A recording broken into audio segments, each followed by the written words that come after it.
All right, so this is question 15. Looks like we got two classes, right? So, whenever I have more than one class, I like to investigate the other classes that aren't main. So let's see what's going on here, right? We got a private field, right? String data. So let's see if we ever do dot data in main, right? Well, main really only consists of two lines, and both of those lines aren't actually using, dot data, not directly at least. So, um, that's probably not going to cause a problem. Here we have a constructor that takes in a string, right? That's slightly problematic, right? So let me go, I guess, like explain what's going on here, right?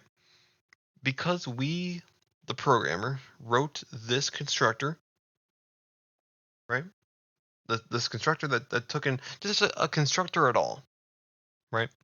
Because we wrote this constructor, the default constructor that took in nothing, the one given to you by Java, disappears. It's gone, right? Which means that the only constructor that we have is this guy, the one that can take in a string, that the one that has to take in a string, right? And you might ask, why is that a problem? Well, if we look at the first line within the main method, it says that test1 is equal to a new test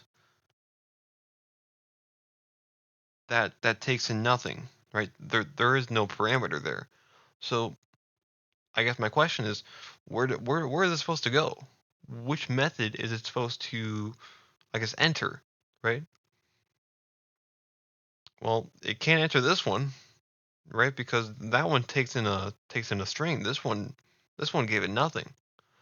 It's definitely not going to go into here. These don't even match up, right? So in other words, what I'm saying is that this object has nowhere to go, right? Which means that this program probably won't even compile. If it does compile, it'll throw you an error, right? So what I'm really saying is that we ought to circle D, right? It's none of the above because this program's not going to finish, right?